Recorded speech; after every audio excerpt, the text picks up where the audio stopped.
know. I said the first 2 rows and we almost got there, but that's okay. We'll get there. We'll get there. We'll get there. We're making progress. If I had my way, we would just have one big giant row, but then it'd be like a huge semicircle and everyone would be back there anyhow. So, well, we're in Mark chapter 12. It is good to be back with the group this Sunday. Last weekend I was down in Birmingham and Leicester, first time visiting those 2 grand cities. And it was great to connect with the churches there. My first time visiting those churches, and did a School of Missions, which went very well. And then visited Leicester. They have a morning service, and in Birmingham they have an afternoon service. All the people that you know from down there send their love to you, and I gave them love from us. So there you go. There's the exchange. But yes, there's a lot of names and faces and people coming up to me, introducing themselves to me, telling me to pass blessings and love on to so-and-so. I don't remember them all. It was my first time. I was swamped. So this is just a general. Next time you see people you know from Birmingham and Leicester, thank them for sending their love up, okay? Whoever they may be. No, but it was a great time to visit with them and get connected with those groups. It's always great traveling around to new churches, but they don't feel new. You know, it feels like you're with people that you know. You know, you feel that connection, you feel that bond, and it's just a great thing about God's Spirit and the unity that we have. But that having been said, it is great to be back up here as well, back to my home in Glasgow, and continue with our Mark series. Which has been, for me, a really great series, going through the book of Mark, putting the material together, and I hope that it's been just as well enlightening and spiritually fruitful for yourself. We're in Mark chapter 12, really getting to the meat and the teeth of things as we move into what's called the Passion narrative, which is those final few days of Jesus, his suffering, his death, and his resurrection. We're not quite there yet, but we're creeping up to that. In the larger narrative, what's happening in Mark 12, Jesus is in Jerusalem. And he's really taking on the religious establishment of his day. The leaders in Jerusalem, they're supposed to be ministering to the people. They're supposed to be protecting the worship and the honor of God. But instead, they're exploiting the people for their own gain. And they're disrespecting the worship of God. Jesus, who's already on the unpopular side of the leaders for various reasons, confronts them. And confronts them even more forcefully than he has before. So he's now being viewed not just as a nuisance or as an upstart, but he's really being viewed as an enemy by the religious leaders and the religious establishment, and someone that needs to be dealt with. They're already talking about how to get rid of him, how to kill him. And in this context, he shares this parable. You can move the slide. It's the parable of the tenants. Reckoning or reconciliation? As we'll see, that's the question that's going to come out of this parable of Jesus. It was the question for the leaders of his day, for whom he was giving this parable. But also by extension, that question still extends and applies to all of us. So what we're going to do is we're going to read through the parable, and we're going to look at what it meant for Jesus and his audience in its context. We're going to also ask ourselves some questions. Ask ourselves some tough questions as well. You go ahead and move the slide. Let's start reading in verse 1. He then began to speak to them in parables. A man planted a vineyard. He put a wall around it, dug a pit for the winepress, and built a watchtower. Then he rented the vineyard to some farmers and went away on a journey. At harvest time, he sent a servant to the tenants to collect from them some of the fruit of the vineyard. But they seized him, beat him, and sent him away empty-handed. Then he sent another servant to them. They struck this man on the head and treated him shamefully. He sent still another, and that one they killed. He sent many others. Some of them they beat, others they killed. He had one left to send, a son whom he loved. He sent him last of all, saying, "They will respect my son." But the tenants said to one another, "This is the heir. Come, let's kill him, and the inheritance will be ours." So they took him and killed him and threw him out of the vineyard. We'll go ahead and stop right there. In parables, there's always comparisons, analogies, and metaphors. And so let's talk a little bit about, as Jesus tells this story, what these analogies are referring to. See, in the parable, the man who creates this vineyard, the man who plants it, builds a wall, digs around it, puts a watchtower around it, that's God. And then he hands it over to these tenant farmers to take care of it and to tend it for a time being. And those tenant farmers that he's referring to, that's Israel, and specifically the leaders of Israel. It goes back to imagery from Isaiah chapter 5, verses 1 and 2. If you're taking notes, you want to write that down and read that later on, you'll see that. But it's the very same description there of God planting a vineyard, setting it with a watchtower, so on and so forth. So as he's saying this, certainly the religious leaders and the Jewish leaders those who are familiar with the scriptures, would immediately invoke that image and that imagery. See, Israel, Jerusalem, it was a nation and a people established by God, but then given over to the leaders to tend to and to care for. Of course, the leaders, they had a sense of entitlement about their position. They had a sense of, well, this is ours. Like the tenant farmers in the parable. You know, a question for us today, where do we think our lives come from? Where do we think our talents come from? Where do we think our opportunities come from? You know, one of the very first and fundamental mistakes that I know I have made in my life, and that I think generally we can as people, is failing to acknowledge God and give him due credit for making everything. And you know, if God has made everything, then he's the actual owner of everything, right?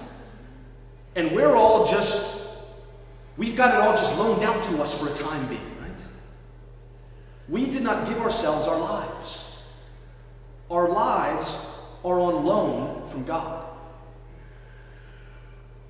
We do not give ourselves time. Time is on loan to us from God. We can't create more of it. And when our time is up, it's up. We do not give ourselves the talents and the abilities that we have. Now, certainly we do our best to recognize what these are. We do our best to surface them, and then we practice them, and we hone them, and we try to do something with them, right? But we didn't give these things to ourselves. We just sort of discover these things in ourselves, and then we do our best to make use of them. But those things were put there by our Creator. They're put there by God. But what are we using them for? Who are we using them for? For ourselves, or for the one who put them all there? You know, he goes on to talk about the many servants that then come to engage the tenant farmers and just to engage them in the understanding and the contract that they had. These many servants that Jesus is referring to, these are the prophets of the Old Testament that we read about in biblical history. And then he talks about, right, the Son. And the Son, of course, is Jesus Christ himself, the one who comes last of all, but instead of being received, he's killed and he's thrown out. The tenants, of course, he's speaking to the leaders of Jerusalem. And they come across greedy, wicked, thinking to exploit what God gave them for their own gain. You know, we do not set ourselves up in the lives that we have. We're born into them. We don't get to pick or choose our situations, been set up, and then we make our way in it. And everything that we acquire along the way, any possessions, we just get them from others. We use them for a time, and then they'll just flow past us and through us onto other people. Everything that we have, this is its destiny. Our money. Our money came from someone and somewhere else. It passes through our hands and our pockets. For some of us, it sits there for a little longer than for others of us, right? Maybe. But it flows through and then flows out. And then some of it flows back around. And that's the way it is. That's the way it is with our clothing. That's the way it is with our cars. That's the way it will be with the flats that we rent or the homes that we own. All of this will flow past us and into someone else's possession. It's not really ours. We are all tenant farmers in this world and in this life. You know, if we're honest and we're thoughtful about that perspective of our lives, we realize that what the scriptures say in other passages in Jeremiah chapter 10, verse 23, is very true. Well, the prophet simply says, I know that a man's life is not his own. And it's not. In scientific evolutionary literature, Richard Dawkins coined the term, or talks about the term, the selfish gene. And it's interesting because although Richard Dawkins is about as avowed an atheist as you'll find in the world today, I really think he's onto something when it comes to a perspective, and even a spiritual perspective, of human nature. We have developed and ingrained into us a selfish gene, something very, very instinctual that says life is about me. Life is about self, self, self. And I know I often can fall into this thinking, praise God, my life with God is the only thing that has shifted me out of this thinking. But I always used to think of my life as a movie. Right? My life is a running movie, and guess who the main character is? Da-da! And guess who everyone else is? My supporting cast. Right? And the main story is about me and what's going on and my desires and my dreams and what I get. And like a really great movie, it's all supposed to feed sort of into, you know, the main character makes it out at the end. And when it doesn't work out that way, something is wrong. Who's messing with the script of the movie, right? But self, self, self, preserving self, propping up self, living for self. But all of this is at the expense of others and at the expense of God. You know, we read in verses 2 to 8 here, the lengths that the tenant farmers will go to keep the farm for themselves. You know, in the context of Jesus' day, he's referring to the history of Israel. And the history of Israel is filled with accounts of leaders and kings rejecting the prophets when they came. Sometimes putting them to shame, but sometimes outright killing them. And though God sent them, he brought people, he sent prophets again and again and again into Israel, calling them, begging them to repent, begging them to change the way that they're thinking, begging them to change the way that they're living so that way they can return into this relationship with God that had been set out for them at the beginning. You know, for me it's easy when I read parables like this, and I think about, you know, Jesus and the leaders of Jerusalem, and I think about, man, those leaders are such wicked people, right? Man, what horrible people Jesus had to deal with, you know? What were they thinking? Those were sick men, those leaders. But the truth is, that's me. That really is me. Now, I've never killed anyone. But you know, I have done all kinds of things for self. To protect self, to promote self. to just further self and at the expense of God and others. Oh, I've lied. I've cheated.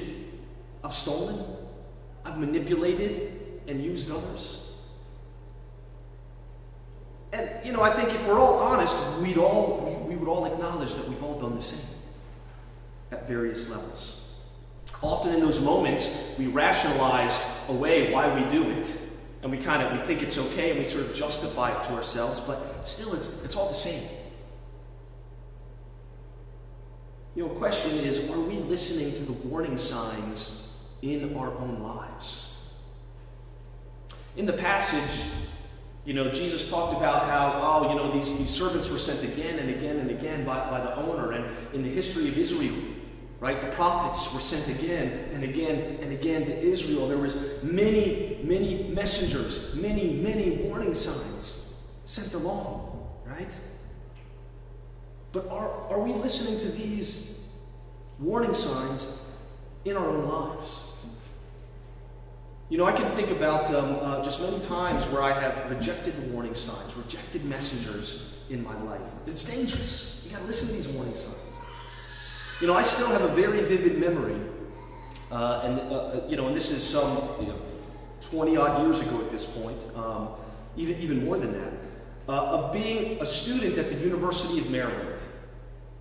And I was in the cafeteria, and I remember being approached in the cafeteria. I was at the drink station, and there were two girls who came up to me, and as I was sort of turning away from the drink station, I just made my coffee, these two girls coming up, and they're smiling at me, and one of them steps forward and invites me out to a Bible study. Now, at that time, my life was a bit of a mess, and that's being kind, right? There was lots of messy things going on in my life, and from time to time, I would even think about maybe I got to figure out my faith in God, maybe I got to sort of do all this together. And in that moment, I distinctly remember there was part of me thought, oh wow, this would actually be pretty good. I could probably really use a Bible study at this point in my life. But then another part of me won out in that moment, and that was sort of the swell of ego and pride, and I just kind of gave them the, oh, thanks, but no thanks, Friendly neighborhood Christians out trying to do good, Good for them, but you know what? I'm doing fine. I went on to just continue to run my life into the ground for a while. Before, another messenger came along. In the form of someone else at the University of Maryland, some guy I'd never met before. He was just out, just a do-gooder out on the sidewalk, trying to find people wanting to come to a Bible study. And he stopped and he invited me out. And, by the grace of God, I was at a place in my life at that point where I actually responded positively. And I said, yeah, let's connect. That would be a good thing. And it changed the course of my life. I shudder to think where things would be had I not listened finally to that warning sign. Let's read on. You can change the slide. Jesus kind of gets to the end of the parable, and he asks a fair question here. What then will the owner of the vineyard do? Just stop and ask yourself right now. All this happens, and let's say the vineyard is yours, and you're the owner of the vineyard. And this is how you've been treated again and again and again and again by the tenant farmers. What would you do, honestly? Well, I think you might very well be thinking about what Jesus says the owner of the vineyard is eventually going to do. He will come and kill those tenants and give the vineyard to the others. Or to others. Haven't you read this passage of Scripture? The stone the builders rejected has become the capstone, or, as it's translated in some, the cornerstone. The Lord has done this, and it is marvelous in our eyes. Then they looked for a way to arrest him, because they knew he had spoken the parable against them, but they were afraid of the crowd, so they left. They left him and went away. What will the owners do? Did the tenant farmers really think they were going to get away with it? Did the leaders of Jerusalem really think, they were going to get away from it, or get away with it. I mean, he knew what they were thinking, right? Because it's funny, you got to imagine this exchange. The leaders, they think they're sly, they think they're slick, they think they're going to kind of secretly sort of get this little bit of a conspiracy together. We got to get Jesus, we got to kill him, we got to get him out of the way. And Jesus knows what's going on the whole time, right? And so here in this public setting, he kind of outs it. He sort of tells this parable, right, about the tenant farmers. And then the son comes along. You know what they're going to do to the son? They're going to kill him, and they're going to throw him. You know what I mean? It's like, think about this. Jesus is telling them what their secret plan is publicly. And he's saying it in front of all the people. And he's like, and do you guys, what do you think is going to happen here? You really think you're going to get away with it? Do we really think we're going to get away with it? With God? What do we think God is going to do? You know, there's a warning, a heavy warning of judgment in this parable. This is one of Jesus' heavy-handed parables, right? He sort of has a range of parables throughout the scriptures, and they all express various truths, right? And they express, many of them express the love and the grace and the goodness of God, but then, others like this one express the reality of accountability and judgment. But we've really got to see the merciful efforts of God trying again and again and again and again to make right and make good with the tenants, but then being rejected again and again and again. God is not eager to bring judgment and to bring justice. It's not like his first go-to sort of thing. But he does it as a necessity of integrity. His heart, his desire is mercy and reconciliation and relationship. That's what he really wants. But, it takes two to tango, doesn't it? As the saying goes. For a relationship to make good and be reconciled, it takes both parties coming together. And if we don't take the message and we don't take the opportunity, well, there's only one recourse, and it's justice. What would it mean to face a consequence? A just consequence. And honestly, think about it in sober, sort of real sober fashion. To face a just consequence for every time we've lied in life. To face a just consequence for every time we've manipulated someone in our lives. Or every time we've stolen something in our lives. Or every time we have cheated. Or any time we hated, right? Or any time, right? Anytime we did these things, what would that look like? What would that justice look like? What's the reasonable trajectory and end to such a life before a just God who knows all the details of our lives and all the secrets of our hearts? There's this part, right before in verse 8, he says, they will respect my son in the parable, right? That's what the owner was thinking. I'll send my son, they'll respect him. Will we respect Jesus? Have a chance to listen to Jesus? Let's take the chance that they did not. It did not end well for the leadership in Jerusalem. And history tells us that it did not end well for Jerusalem. Only a couple of decades after Jesus died, this is all going on around 30 AD, 70 AD, one generation later, what happened is the Romans laid siege to the city of Jerusalem. And they came in and they destroyed it.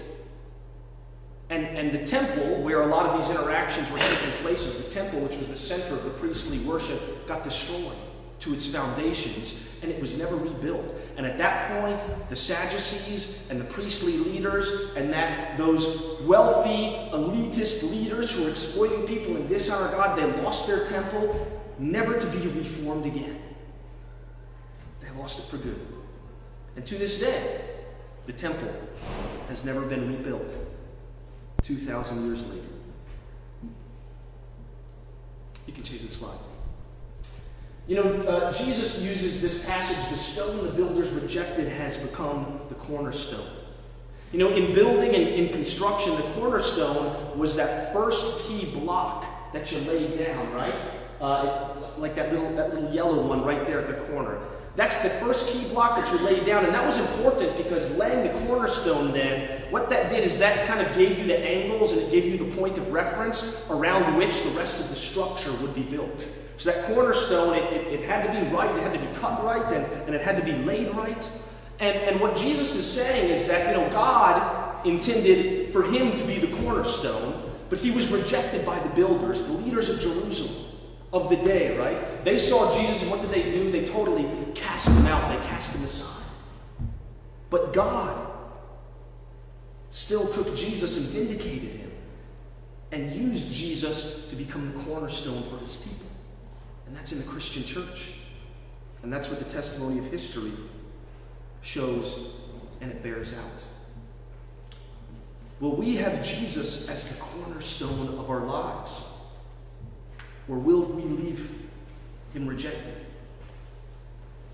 Will we build our lives around Jesus? We show respect for the Son when we use him as our cornerstone. And around Jesus, we lay faith in Jesus in our lives, and around that, that's what we build everything. Our dreams, our ambitions, our time management, our schedule, our relationships, our goals. They're all oriented around that first stone that we lay, and that's Jesus. One of the blessings for me being in and being part of the church is experiencing the blessings of a life with Christ built at the cornerstone. I feel richly blessed in life, and I know so many of us do. And none of it was given to me by me. But what I see now is, over the years, and the list only grows over the years, is just more and more the riches and the blessings of just when we're willing to make Christ the cornerstone of our lives. I started out by sharing about, how great it was to go down into Birmingham and go down into Leicester. And can you imagine, it's just from a regular sort of, just a regular worldly point of view, an American just going down into Birmingham and Leicester for the first time in my life, and yet being received into this amazing community of people and staying in people's homes, and people are encouraging me, and people are driving me around, and I just, hop on a train, I go over to Leicester, and the exact same thing, and just being able to have that community, being able to have that network all around the world, what a blessing. That's so amazing. And that exists. I know it doesn't just exist for me. It exists. Many of us have felt and experienced that. And then others, when they come in, like we had the other weekend with Serge, just have a great group come in internationally and just have it be this big sense of family and encouragement and making contacts all across the globe, and perfect strangers coming together. But they're not perfect strangers. That comes because Jesus Christ is laid as the cornerstone of our lives, and through Jesus Christ we get love, and we get family, and we get unity, and we understand relationships, and it just multiplies and multiplies and multiplies. We see the blessings and the selfless sacrifices made for each other. We see it in the purpose-driven lives that we live. We see it in the testimony of our lives, how things have changed. The people we used to be versus the people that we are now. It's all amazing. But all of that comes, again, not from ourselves. It comes from God. But it comes from a life that is built with Christ as the cornerstone. Last slide. Reckoning or reconciliation. That's really the choice. That's what Jesus was communicating in the parable to the leaders of Jerusalem. The tenant farmers, they had to be reconciled to the owner, and if they weren't going to be reconciled, then there would just be a day of reckoning. It's inevitable. As only one or the other was going to take place. And in the same way, as Paul says in Corinthians, when he says we, he's talking about himself, he's talking about the people that he preaches with, right? The other Christians. He's like, look, we're like Christ's ambassadors. And God is making his appeal through us. We implore you on Christ's behalf, be reconciled to God. God doesn't want reckoning, but he'll do it. What he wants is reconciliation. And to bless lives by Jesus being put as the cornerstone of a reconciled life. If we don't want to face the day of reckoning like the tenants had with the owner, let's be reconciled. Study the scriptures. Learn what it means. to be reconciled, but also build a life with Christ as the cornerstone, and take the way of reconciliation. Amen. With that,